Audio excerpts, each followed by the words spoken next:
ఒక్కసారి కొమ్మూరి గోల్డ్ కి కాల్ చేయండి. తాకట్లో ఉన్న మీ బంగారాన్ని విడిపించి మార్కెట్ ప్రైస్ కి వాళ్ళు కొనుక్కుని మిగతా డబ్బులు మీకు ఇచ్చేస్తారు. రైట్, బ్రేక్ న్యూస్ చూస్తున్నాం. మన టీవీ స్క్రీన్ పై బీఆర్ఎస్ ప్రతినిధుల సమావేశంలో 31 మంది ఎమ్మెల్యే అభ్యర్థులపై గులాబీ బస్ సీరియస్ అయ్యారు. సర్ ఓటర్ స్పెషల్ ఇంటెన్సివ్ రివ్యూపై బిఎల్ఓ లిస్ట్ ఇవ్వని ఎమ్మెల్యేలపై నాయకులపై కేసీఆర్ అసహనం వ్యక్తం చేశారు. 31 నియోజకవర్గాల నుంచి లిస్ట్ రాలేదన్న కేసీఆర్ సర్ విషయంలో అప్రమత్తంగా ఉండకపోతే నష్టపోతామంటూ కీలక వ్యాఖ్యలు చేశారు. ఎమ్మెల్యేలు ఇన్ఛార్జీలు ఇదే సరిగ్గా చూసుకోకపోతే రేపు ఎమ్మెల్యేగా ఏం చేస్తారంటూ క్లాస్ స్పీకర్ కేసీఆర్ సభ్యత విషయంలో చురుగ్గా పనిచేయాలని, లేదంటే రేపు ఎమ్మెల్యే టికెట్ ఇవ్వనంటూ మనసులోని మాట చెప్పేశారు ఆయన. బీఆర్ఎస్లో రాష్ట్ర స్థాయి కమిటీలు మాత్రమే యాక్టివ్లో ఉండగా త్వరలో అన్ని స్థాయిల్లో కమిటీలు ఫిల్ చేస్తామని కేసీఆర్ చెప్పారు. క్షేత్రస్థాయిలో పనిచేయాలి, సోషల్ మీడియాలో హడావుడి కాదంటూ అక్కడికి వచ్చిన ఇన్ఛార్జీలు కావచ్చు, ఎమ్మెల్యేలకి గట్టి క్లాస్ స్పీకర్. సో ఇప్పటికే ఫీల్డ్లో యాక్టివ్గా ఉండాలి. సోషల్ మీడియాలో కేవలం ఆ యొక్క సాంగ్స్ కావచ్చు, వాళ్ళు చేస్తున్న చిన్న పనైనా దాన్ని పెద్దగా ఎలివేట్ చేసి చూపించడం కేసీఆర్కి నచ్చలేదు. సో వాళ్ళు ఎవరైతే ఫీల్డ్లో యాక్టివ్గా లేని వారిపై సీరియస్ యాక్షన్ ఉంటుందంటూ కేసీఆర్ చెప్పారు. సో ఇప్పటికే 31 మంది అభ్యర్థులపై నియోజకవర్గాల ఇన్ఛార్జీలు, దాంట్లో మాజీ ఎమ్మెల్యేలు అందరూ ఉన్నారు. సో వాళ్ళు బిఎల్ఓ లిస్ట్ ఇవ్వకపోవడంపై కేసీఆర్ ఆగ్రహం వ్యక్తం చేశారు. ఇలాంటి నేపథ్యంలో కవిత, సో ఇప్పటికే కొంతమంది బీఆర్ఎస్ నాయకులు నాకు టచ్లో ఉన్నారంటూ కవిత ఆవిర్భావం రోజు చేసిన వ్యాఖ్యలు కావచ్చు, అయితే టీఆర్ఎస్ తెలంగాణ రాష్ట్ర సేనగా పార్టీ పెట్టిన తర్వాత ఆవిడ మాట్లాడిన మాటలు అండ్ కేటీఆర్ కావచ్చు, ఇటు కేసీఆర్ ఇచ్చిన రియాక్షన్స్ మనం కొన్ని డాట్స్ కనెక్ట్ చేసుకునే ప్రయత్నం చేస్తే వాస్తవానికి కేసీఆర్ పెట్టిన టీఆర్ఎస్ అసలు టీఆర్ఎస్ఏ కాదని, ఏదైతే బీఆర్ఎస్గా రూపాంతరం చెందిన తర్వాత తెలంగాణ రాష్ట్రాన్ని, తెలంగాణ సమాజాన్ని, తెలంగాణ హక్కుల్ని ఆయన రాచారంటూ కూడా కవిత చాలా గట్టిగా మండిపడ్డారు. సో ఇలాంటి నేపథ్యంలో ఈ యొక్క 31 మంది ఎమ్మెల్యేలు ఎవరైతే ఉన్నారో వాళ్ళంతా కూడా ఇటు కవితకి దగ్గరగా ఉన్నారా అనే అనుమానాలు కూడా వ్యక్తమవుతున్న వేళ, సో ఇటు కేసీఆర్ ఏదైతే కీలక వ్యాఖ్యలు చేశారు, సో వాళ్ళపై ఆగ్రహం వ్యక్తం చేశారు. అంతేకాకుండా ఒకవేళ కనుక మీరు అక్కడొక్కాలు ఇక్కడొక్కాలు వేస్తారంటే కుదరదు, లేదు ఫుల్ ప్లెజ్డ్గా పనిచేద్దామంటే చేద్దాము, లేదంటే కనుక మీ దారి మీరు చూసుకోండి అంటూ ఇండైరెక్ట్గా కేసీఆర్ నియోజకవర్గ ఇన్ఛార్జీలకు కావచ్చు, మాజీ ఎమ్మెల్యేలకు కావచ్చు, ఎమ్మెల్యేలకు కావచ్చు చాలా గట్టిగా క్లాస్ స్పీకర్. సో అంటే మరి ఒకవేళ 31 స్థానాల్లో ఎమ్మెల్యేలని మార్చడం అంటే it's not a easy task. ఎందుకంటే గతంలో 2024 ఎలక్షన్స్లో ఏపీలో మనం చూసుకుంటే జగన్మోహన్ రెడ్డి దాదాపుగా 60 నుంచి 70% వరకు అభ్యర్థుల్ని వెంటనే ఆయన మార్చేశారు. సో మార్చిన తర్వాత సో ఆ విజయం నల్లేరు మీద నడకలాగే ఉంటుంది, జగన్ చూసి ఓటేస్తారు, లేకపోతే డైరెక్ట్ బెనిఫిట్స్ని చూసి ఓటేస్తారని చెప్పి చాలామంది అనుకున్నారు. కానీ అక్కడ సీన్ మొత్తం రివర్స్ అయింది. మరి ఇలాంటి నేపథ్యంలో కేసీఆర్ ఈ యొక్క అంటే ఒక ప్రత్యేక పరిస్థితిని తీసుకొస్తున్న నేపథ్యం, మరి అసలు అంటే ఎలాంటి కాన్సిక్వెన్స్ ఫేస్ చేసే అవకాశం ఉంది? పర్టికులర్గా ఏదైతే టీఆర్ఎస్ బీఆర్ఎస్గా మారినప్పటి నుంచి సో రాష్ట్ర రాజకీయాల్లో కాస్తంత యాక్టివ్గా ఉండట్లేదు. కేవలం వర్కింగ్ ప్రెసిడెంట్గా కేటీఆర్ మాత్రమే ట్విట్టర్లో కావచ్చు, లేదంటే సోషల్ మీడియాలో కొన్ని ఇష్యూస్ని రైజ్ చేస్తున్నారు. హరీష్ రావు కూడా అంతంత మాత్రంగా నామమాత్రంగానే ఉంటున్న పరిస్థితి. సో ఇటు ఎప్పుడైతే కవిత బయటకు వచ్చి గుంట నక్కలు దగ్గర ఉన్నారు, అసలు ఆయన కేసీఆర్ కాదు, పాత మనిషి కాదు, ఆయనలో కొత్త మనిషి ఎంటర్ అయ్యారు అంటే ఆవిడ మాట్లాడిన మాటలకి ఇప్పుడు కేసీఆర్ 31 మంది ఎమ్మెల్యే అభ్యర్థులపై అండ్ నాయకులపై, నియోజకవర్గ ఇన్ఛార్జీలపై సీరియస్ అవ్వడం నిజంగా ఒక చర్చకు దారితీస్తుంది తెలంగాణలో. సో ఇప్పటిదాకా 2.5 ఏళ్ల రేవంత్ రెడ్డి సర్కార్ పరిపాలనలో అంటే కొన్ని సూపర్ 6 హామీల్లో కొన్ని నెరవేర్చారు, కొన్ని నెరవేర్చలేదు. సో అంటే ఆబ్వియస్లీ ఏ ప్రభుత్వం మీదైనా సరే ఒక 1 ఇయర్ దాటిన తర్వాత అసంతృప్తి రావడం అనేది కామన్ పీపుల్లో అదొక పరిపాటిగా మారుతుంది. సో అలాంటి నేపథ్యంలో బీఆర్ఎస్ ఇప్పుడు చాలా యాక్టివ్గా ఉండి ప్రజల్లో ఉంటూ ప్రజలకి మేమున్నామనే భరోసా ఇస్తూ వాళ్ళకి వెళ్లాల్సింది పోయి సో వీళ్ళ కుంపట్లుగా మారిన తరుణంలో ఇప్పుడు మళ్ళీ ఆయన చాలా రోజుల తర్వాత ఫామ్ హౌస్ నుంచి బయటకు వచ్చారు. ఏదైతే కవిత చెప్పారు బీఆర్ఎస్ ఎయిమ్ ఒక్కటే, ఆ బీఆర్ఎస్ అంబిషన్ ఇన్ మైండ్ ఒక్కటే. సో పెద్దసారి ఏమో ఫామ్ హౌస్లో ఉండాలి, చిన్నసారి ఏమో సీఎంగా ఉండాలంటూ ఆవిడ చేసిన వ్యాఖ్యలు కావచ్చు, దాని తర్వాత కేటీఆర్ యొక్క మీటింగ్కి రాకపోవడం కావచ్చు, మొన్న జరిగిన ఏదైతే జీవన్ రెడ్డిని పొగట్టం కావచ్చు. సో అంటే ఒక రకంగా బీఆర్ఎస్లో వింటేజ్ ఫామ్ ఏర్పడుతుంది.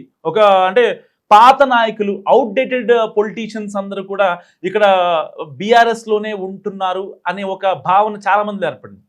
సో ఇలాంటి నేపథ్యంలో ఇక్కడ కేసీఆర్ 31 మంది నాయకులు అంటే ఆ బిఎల్ఓ లిస్ట్ ఇవ్వడం అనేది సర్ ఇంటెన్సివ్ సమీక్షలో ఆ సర్ అనేది ఒక సర్వే అయితే ఒక కాన్సెన్సీలో డీలిమిటేషన్ జరిగిన లేదంటే మహిళల రిజర్వేషన్ బిల్లు అమలైన సో దానికి సంబంధించి కొన్ని కేంద్ర ప్రభుత్వం కొన్ని ప్రత్యామ్నాయాలను ఏర్పాటు చేస్తుంది గ్రౌండ్ లెవెల్లో. ఒకవేళ ఇప్పుడు సపోజ్ ఫర్ ఎగ్జాంపుల్ హైదరాబాద్ అనే కాన్సెన్సీలో ఎవరెవరు ఇక్కడ ఉన్న వాళ్ళు ఉన్నారు, ఇక్కడ నుంచి బయటికి వెళ్ళిపోయిన వాళ్ళు ఎంత, చనిపోయిన వాళ్ళు ఎంతమంది, అసలు ఇక్కడ ఓటు హక్కు లేని వాళ్ళు ఎంతమంది, ఎవరికి 2-3 ఓటు హక్కులు ఉన్నాయి. సో ఇలాంటివి సర్లో తేట తెల్లంగా ఉన్నాయి.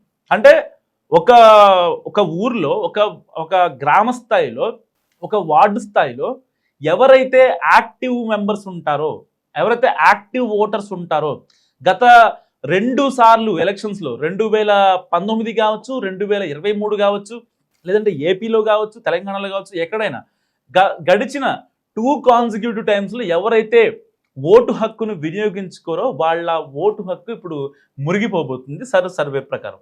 మరి ఇలాంటి నేపథ్యంలో ఇక్కడ పర్టికులర్గా సర్వే ఒకవేళ కనుక యాక్టివ్ అయితే తెలంగాణలో నిజంగా బీఆర్ఎస్కి చాలా మైనస్ అయ్యే అవకాశాలు చాలా ఎక్కువ ఉన్నాయి. సో ఏది అయినప్పటికీ ఇక్కడ బీఆర్ఎస్ మనుగడ కష్టమా అంటే ఒక రకంగా గ్రౌండ్ లెవెల్లో అవునని సమాధానాలు వినిపిస్తున్నాయి. సో బీఆర్ఎస్కి ఉన్న కట్టర్ ఓటు బ్యాంక్ అలాగే ఉంది.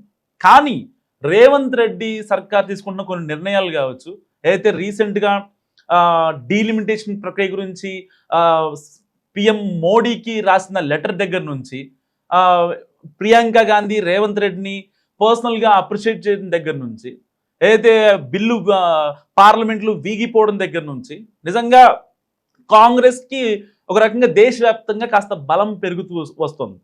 సో నేషనల్ పాలిటిక్స్ని చాలా దగ్గరగా అబ్జర్వ్ చేసే మానిటర్ చేసే ప్రతి ఒక్క కామన్ పీపుల్కి సో అంటే కాంగ్రెస్ ఇది చేస్తుంది, దేశం కోసం చేస్తుంది అనే భావన చాలా మంది ఏర్పడింది. సో ఇలాంటి నేపథ్యంలో ఇటు బీఆర్ఎస్ కావచ్చు, ఈ యొక్క కాంగ్రెస్ కావచ్చు, ఎవరి స్ట్రాటజీలు వాళ్ళు అవలంబిస్తున్నారు. కానీ అల్టిమేట్గా ఏదైతే కవిత బయటకు వచ్చి మళ్ళీ టీఆర్ఎస్ అనే పేరుని తెలంగాణ రాష్ట్ర సేనగా పెట్టిన తర్వాత సో టీఆర్ఎస్ అనేది తెలంగాణ ఉద్యమకారులు కావచ్చు, తెలంగాణ మహిళలు కావచ్చు, తెలంగాణ సామాన్యులు కావచ్చు, వీళ్ళందరికీ కూడా ఒక ఎమోషనల్ నేమ్ అనమాట. అంటే పార్టీ ఆ పార్టీ వల్లనే సో ఇవాళ మనం ఉన్నాము అనే ఇది జనాల్లోకి చాలా ఇదిగా వెళ్ళింది. కానీ పార్టీ మారిన తర్వాత ఏదైతే దేశ రాజకీయాల్లోకి బీఆర్ఎస్గా రూపాంతరం చెందిన తర్వాత ఆ పేరుని అంతా క్యాచ్గా లేదు, జనాలు కూడా ఓన్ చేసుకోలేకపోయారు. ఎందుకంటే బీఆర్ఎస్గా మారిన తర్వాత చాలామంది పార్టీ నేతలే చాలా బహిరంగంగా ఒప్పుకున్నారు. ఈవెన్ మాజీ ఎమ్మెల్యేలు కావచ్చు, మాజీ మంత్రులు కావచ్చు, టీఆర్ఎస్కు ఉన్నంత యాప్ట్ ఆ క్యాచీ వర్డ్ బీఆర్ఎస్లో లేదు, జనాలు తీసుకోలేకపోతున్నారు అనే భావన చాలా మందిలో వెలువడింది. అయినా సరే మౌనం వహించిన కేసీఆర్ కేవలం ఫామ్ హౌస్కే పరిమితమయ్యి ఆ బీఆర్ఎస్ కూడా పట్టించుకోలేదు, ఇంకా కేవలం కేటీఆర్నే సీఎం చేయాలనుకున్నారు. ఇలాంటి కాన్సిక్వెన్స్ నేపథ్యంలో ఇప్పుడు కవిత చాలా గట్టిగా టార్గెట్ చేస్తున్నారు. సో కవితను కూడా ఆబ్వియస్లీ అంటే టీఆర్ఎస్ అనేది ఒక బిస్లరీ బాటిల్ అనేది ఒక ఒరిజినల్, సో దానికి డూప్గా ఉంటుంది అని చెప్పి కూల్గేట్ అని సో ఇలాంటివి ఒక రియాక్షన్ ఇచ్చే ప్రయత్నం చేసినప్పటికీ కవితని ఢీకొట్టే ప్రయత్నం బీఆర్ఎస్ చేయలేదు అనే భావన నిజంగా తెలంగాణ సమాజంలో నెలకొంది. సో ఇలాంటి నేపథ్యంలో పార్టీ అధికార ప్రతినిధులు ఏదైతే రాష్ట్ర కార్యవర్గం కావచ్చు, ఇటు మాజీ ఎమ్మెల్యేలు, మాజీ మంత్రులు, అయితే నియోజకవర్గ ఇన్ఛార్జీలు వీళ్ళందరితో బీఆర్ఎస్ భవన్లో సమావేశం ఏర్పరిచిన కేసీఆర్ కొన్ని కీలక వ్యాఖ్యలు చేశారు. కేవలం సోషల్ మీడియాలకే ఆ యొక్క ఎలివేషన్స్కి పరిమితం కావద్దు, మీ యొక్క కాన్వాయిల్ని తీసుకొని ఇన్స్టాగ్రామ్లో పెట్టుకోవడం, ఫేస్బుక్లో పెట్టుకొని ఏదో మేము చేస్తున్నాం అనే డూపు ఆ యొక్క హెల్యూసినేషన్లో ఉండొద్దు. సో బయటికి రండి, బయటకు వచ్చి ప్రజాక్షేత్రంలో ప్రజల యొక్క సమస్యలు తెలుసుకుంటేనే మనం ఏమన్నా చేయగలం అని చెప్పి ఆయన మాట్లాడారు. ఇప్పటికే సర్ ఇంటెన్సివ్ రివ్యూలో సర్ నివేదిక ప్రకారం ఏదైతే ఆ యొక్క నియోజకవర్గాల బూతుల వారీగా లేకపోతే వార్డుల వారీగా ఓటర్ లిస్ట్ ఉంటుందో ఏ ఓటర్లు వెళ్ళిపోతున్నారు, ఏ ఓటర్లు వెళ్ళిపోవట్లేదు, సో మన దగ్గర ఉన్న ఓటు బ్యాంక్ ఏంటి, లాస్ట్ 2 times వెయ్యని వాళ్ళు ఎవరు ఏంటనేది ఒక లిస్ట్ తెమ్మని చెప్పారు. సో ఆ లిస్టు ప్రకారం ఈ యొక్క 31 మంది నియోజకవర్గాల ఇన్ఛార్జీలు, ఎమ్మెల్యేలు అండ్ ప్రజాప్రతినిధులు ఎవరు కూడా బిఎల్ఓ లిస్ట్ తీసుకురాలేదు. సో దీని ప్రకారం చూసుకుంటే కవిత ఇంపాక్ట్ బీఆర్ఎస్ పైన చాలా గట్టిగా కనిపిస్తుంది అనే వాదన నిజంగా తెలంగాణ సామాజిక వర్గంలో చాలా బలంగా వినిపిస్తుంది. సో ఏదేమైనప్పటికీ కవిత ఎఫెక్ట్ మరి బీఆర్ఎస్ పైన పడిందా? మీరేమనుకుంటున్నారు? మస్ట్ గా కామెంట్ చేయండి.